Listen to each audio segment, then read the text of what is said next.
orang tua hormat, berkata baik, berkata yang manfaat, berpikir, jangan suuzon, jangan gibah kalau ketemu dan sebagainya. Itu kan berbuat baik. Itu sebenarnya ayat tersebut itu menceritakan bahwa kita disuruh merubah takdir ke depan besok itu dengan berbuat baik. Bismillahirrahmanirrahim. Assalamualaikum warahmatullahi wabarakatuh. Kita sapa dulu sedulur beriman dan Ustadz Danu fans di seluruh Indonesia dan dimanapun. Jangan lupa like, share, subscribe di channel ini untuk mengikuti kajian ilmu tauhid dan akhlak mulia Rasulullah SAW bersama Ustadz Danu. Silakan Pak Ustadz. Bismillahirrahmanirrahim. Assalamualaikum warahmatullahi wabarakatuh. Waalaikumsalam warahmatullahi wabarakatuh. Amin ya rabbal alamin. Alhamdulillah. Jadi takdir itu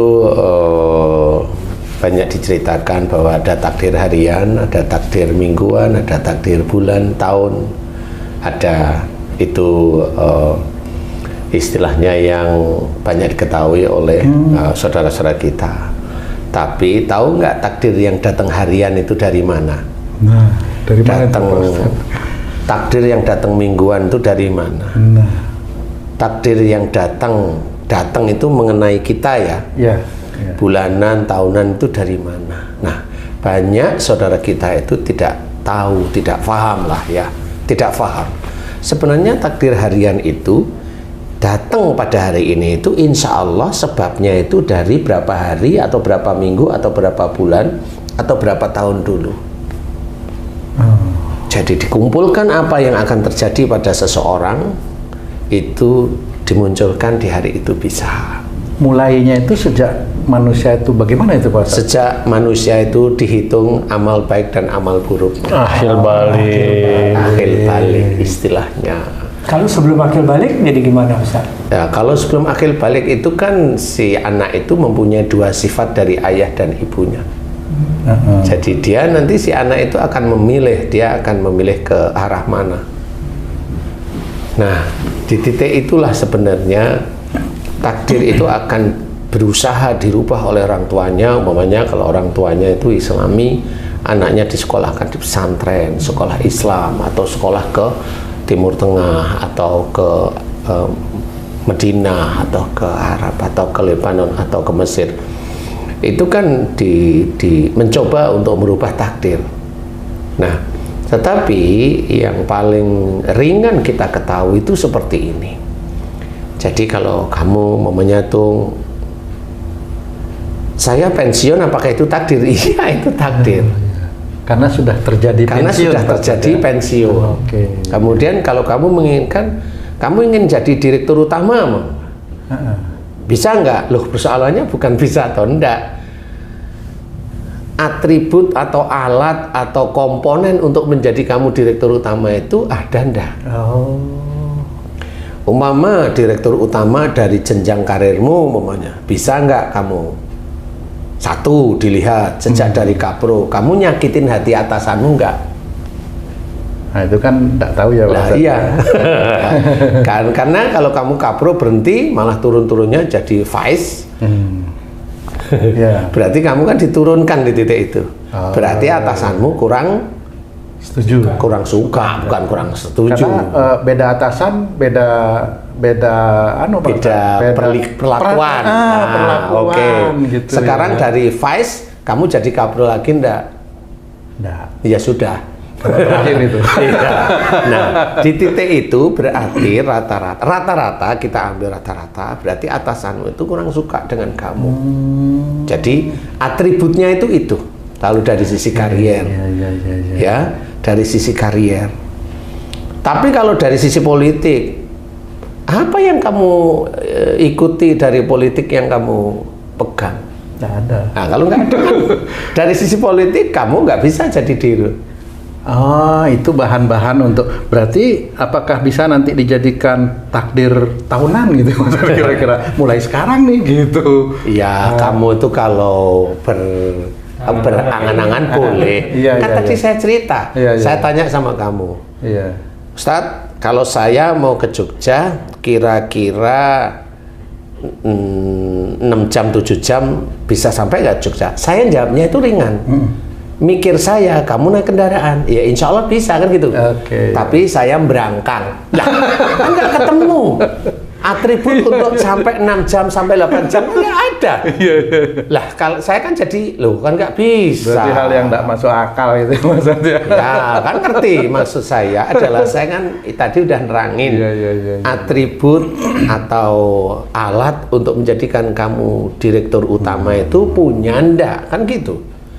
Punya itu yang bagaimana? Kamu punya lokomotif nggak untuk kamu itu ngatok kepada direktur atau ngatok kepada komisaris atau ngatok kepada siapapun. Saya bilang ngatok loh ya, karena kebanyakan ngatok orang-orang. Sifat ngatok itu yang saya nggak punya. Ngatok itu apa? Ngatok itu kayak minta. Ngatok itu bukan minta. Ngatok itu seperti orang itu menghamba. Menjilat. Menjilat seperti itu. Nah kalau nggak punya ya sulit. Jangan bilang loh kalau Allah mau menginginkan bisa loh. Enggak bisa gitu ya Pak. Janganlah ngomong seperti itu dulu, kan gitu ya. Kita ngomong dokter itu nyuntik orang bisa nggak? Bisa. Coba kalau pertanyaan dibalik, kalau nggak ada alat suntik, nggak ada injeksi, bisa nggak nyuntik? Nggak bisa. Lah kan nggak bisa. Kan harus pakai logika gitu. Jadi alat itu harus punya gitu loh. Jadi bukan persoalan. Kalau Allah mengizinkan, loh iya saya tahu. Kan gitu. Jadi bukan itu. Kalau Allah iya langsung, tapi kan bagaimana sunatullahnya ya? Nah sunatullahnya ya harus di ngertiin juga. Nah disitulah kamu akan sulit, paham ya? Mau jadi dirut sulit karena alat-alatnya nggak punya. Paham ya? Nah yang namanya takdir itu bisa kita bikin, yaitu berubahnya takdir itu begini. Saya kasih contoh. Kamu Haji C, Eko, itu kamu melakukan sholat 5 waktu, nah itu takdirmu. Takdir kamu melakukan kebaikan. Kamu di luar sholat, kamu nganggur, kamu bertasbih, itu takdirmu. Kamu sebenarnya menyusun takdir ke depan itu ya dari itu. Kamu diajak orang nggak marah karena kamu memaafkan. Nah, kamu menyusun takdir kebaikanmu di situ. Kamu dimarahin istri gara-gara istrimu, kamu ngejak ngomong sama kamu ngorok dimarahin. Kamu nggak marah. Nah, kalau itu ada bedanya. Nggak marah bukan dapat baiknya, enggak biasa aja karena kamu ngorok jadi istrimu jengkel normal aja kan gitu ya. Nah, tapi kebaikan demi kebaikan itu adalah takdir yang kamu jalanin, yang insya Allah itu akan menyusun takdir ke depanmu, entah hari, entah minggu, entah bulan, entah tahun. Jadi takdir baik itulah yang insya Allah menyusun takdir ke depan. Jadinya apa itu Pak Ustaz? Jadinya innallaha la yughayyiru ma biqaumin hatta yughayyiru ma bi anfusihim. Ah, itulah ayatnya. Sesungguhnya Allah tidak akan merubah nasib suatu kaum sehingga kaum tersebut merubahnya. Kamu sudah merubah mulai saat ini umpamanya. Tertib, baik, baca Quran, hormat pada orang tua, hormat pada istri. Istri ngomong kasar, kamu senyum-senyum. Anakmu ngomong kasar, kamu santai. Anakmu malas, kamu santai. Malah salah ya. Anakmu ngomong kasar, anaknya siapa? Anakmu santai, anaknya siapa? Gitu. Kan begitu ya. Nah, disitulah sebenarnya harus kamu pahami. Dan di titik itu kamu itu belajar melakukan perbuatan-perbuatan baik. Di titik itulah takdir baik sudah kamu kerjakan. Selama kamu kerjakan karena Allah Ta'ala, di situ ada perubahan. Nah, Allah akan merubah nasibmu nantinya di kemudian hari. Nah, yang biasanya kamu mamanya ngeluyur nggak karu-karuan, makan nggak karu-karuan, ngomong nggak karu-karuan, dapatnya begini kan gitu. Suatu ketika kamu karu-karuan sekarang. Gimana? Kan jadi ndak karu-karuan. Oh, dari ndak karu-karuan menjadi karu-karuan. Bahasanya tinggi nih. Menjadi baik, tertib gitu tertib ceritanya. Baik dan senantiasa tidak ada waktu ya, ada waktu luang sedikit. Tidak ada waktu kecuali kamu ingat kepada Allah Ta'ala. Entah melakukan perbuatan baik, bismillah. Waktu kosong kamu bertasbih, memuji Allah. Terus menerus ngomong sama Haji C, kamu ngomongnya baik. Ngomong sama Eko, ngomongnya baik. Ngomong sama saudara kamu, ngomongnya baik. Terus semuanya baik. Nah, kamu melakukan takdir kebaikan. Nah, inilah yang akan disusunkan oleh Allah Ta'ala di kemudian hari besok. Nah, itu kamu sengaja atau tidak sengaja, kamu sudah berusaha merubah takdirmu sendiri untuk yang ke depan.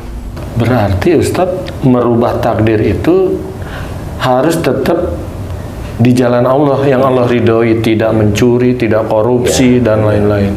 Ikhtiar yang baik, menabung yang baik, sholat yang tertib, baca Quran yang jelas, puasa yang jelas, kerjakan sunnah, kerjakan perbuatan-perbuatan baik untuk mendekatkan diri kita kepada Allah Ta'ala.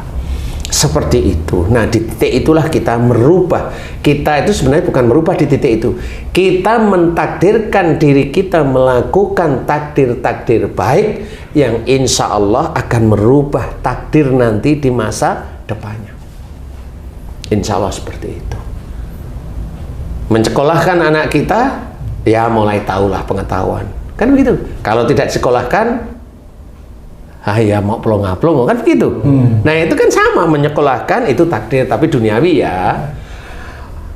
Intinya adalah pada saat seseorang itu mau mengamalkan innallaha la yughayyiru ma biqaumin hatta yughayyiru ma bi anfusihim, ini apa? Kerjakan sesuatu takdir kita yang baik mulai hari ini. Terus baik itu dikerjakan. Jangan suuzon. Di luar sholat ya, kita sholat tertib insya Allah ya, puasa insya Allah tertib, kan gitu ya. Kemudian baca Quran insya Allah tertib. Kemudian apalagi ya, perilaku kita berusaha mencontoh Rasulullah. Jangan suuzon, belajar. Kalau suuzon, astagfirullahaladzim, belajar untuk bicara yang manfaat. Kadang-kadang keluar yang tidak manfaat, astagfirullahaladzim, ampuni aku jika aku masih ngomong tidak manfaat, astagfirullahaladzim. Telinga mendengarkan sesuatu nggak cocok, jengkel atau marah, jangan, astagfirullahaladzim ya Allah. Ya, setiap hari kalau memang kita ada lubang kosong, maksud saya, berzikir, bertasbih, memuji Allah. Atau telinga dengarkan ayat-ayat Quran, silahkan, selama niatnya lillahi ta'ala, boleh-boleh aja, silahkan. Nah, di titik ini kita mentakdirkan diri kita melakukan perbuatan-perbuatan baik yang Haji C tadi bilang. Itulah yang namanya merubah nasib kita sendiri dengan takdir-takdir baik. Hasilnya kapan? Wallahu a'lam. Karena ini berhubungan dengan satu di surat Az-Zariyat, wa fis sama'i rizqukum wa ma tu'adun. Di langit ada jalan rezekimu dan apa yang dijanjikan Allah kepadamu. Nah, di langit, kalau Allah bilang di langit, ini rahasia. Di langit ada jalan rezeki, berarti Allah menceritakan jalan rezeki ini sesuatu yang baik kita terima, sesuatu yang mengenakkan kita terima. Bagaimana caranya Allah itu memberitahukan? Walaupun ini rahasia, Allah itu sudah menceritakan dalam Quran. Di ayat sebelumnya, innahum kanu qabla dzalika muhsinin. Sesungguhnya mereka di dunia selalu berbuat baik. Kan jelas. Baik itu dari mulai kita beribadah dan sebagainya sehari-hari, kemudian dengan orang tua hormat, berkata baik, berkata yang manfaat, berpikir, jangan suuzon, jangan gibah kalau ketemu dan sebagainya. Itu kan berbuat baik. Itu sebenarnya ayat tersebut itu menceritakan bahwa kita disuruh merubah takdir ke depan besok itu dengan berbuat baik. Berhubungan semua itu. Ya, berhubungan, semua ayat itu berhubungan. Dan inilah cara berbuat baik, yang dimana kadang-kadang, lah ini ayat cuma berbuat baik, ya kita tahu, tapi tahu nggak maksudnya ayat tersebut? Kita disuruh, akhirnya apa? Wa fis sama'i rizqukum, itu jelas, di langit ada jalan rezeki kita. Nanti jalan rezeki kita itu akan diberikan kepada kita. Makanya yang enak-enak pada saat kita sudah melakukan ibadah-ibadah yang wajib, kemudian berbuat baik terus-menerus, ikhlas lillahi ta'ala, normal Allah itu memberikan rezeki yang baik kepada kita, jelas. Dan apa yang dijanjikan oleh Allah, kalau Allah menjanjikan, insya Allah ini surga. Klop semuanya. Innallaha la yughayyiru ma biqaumin hatta yughayyiru ma bi anfusihim, berhubungan dengan ayat yang ada dalam surat Az-Zariyat ini. Sama, semua ayat itu akan terkoneksi satu dengan yang lain. Enggak akan bertentangan. Nah, disinilah kita harus pahami. Kita melakukan takdir kita baik terus-menerus setiap hari, agar kedepannya kita itu benar-benar takdirnya kita berubah. Yang dulunya kita itu kalau mamanya tidak berbuat baik, takdirnya itu mau ditempeleng orang, mau diludahin orang, mau ditolak perempuan, mau dimarahin istri, mau digunting sama istri, mau diapa mamanya, kan gitu. Nah, itu berubah nanti. Ustadz, kalau ada seseorang yang seperti itu, Ustadz, tapi udah sekian lama dia berbuat baik seperti menjalankan perintah Allah, menjauhi larangannya, tapi masih aja diuji Allah. Ada yang salah dari orang itu, Ustaz? Enggak. Orang itu satu kesalahannya, masih hidup. Karena udah mati nggak diuji gitu. Kalau mati nggak diuji, Ji. Kesalahan orang itu satu, masih hidup. Masih hidup dan mendapat ujian ya. Kan udah tahu kalau namanya orang hidup itu pasti ada ujian. Sampai dia menyesal gitu, kenapa yang menghujat Allah istilahnya. Nah, ya itu yang tidak boleh. Karena dia tidak tahu hidupnya dia itu sebenarnya mencontoh dari Quran, petunjuk dari Quran itu dia nggak tahu. Atau memang dia kajian hanya dengerin aja yang lucu-lucu mamanya. Atau setelah dia berubah, dia belum mohon ampun atas dosa-dosa yang lalu. Nah, mohon ampun itu sebenarnya juga merubah takdir sebenarnya.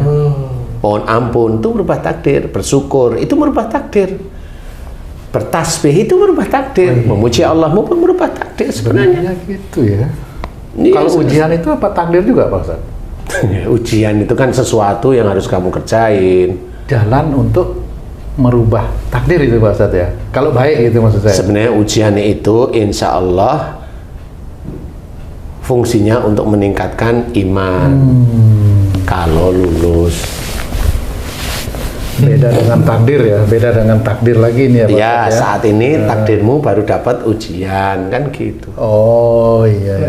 Nah, ini yang harus kita ketahui, bahwa merubah takdir tidak semerta-merta dari kecelakaan. Enggak, dari sakit iya, tapi sakit ini kan masih dicari oleh Allah Ta'ala, dia mau kemana setelah sakit.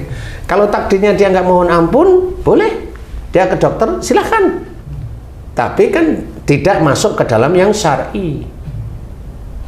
Paham ya? Kalau Allah mengizinkan sembuh, nggak ada masalah.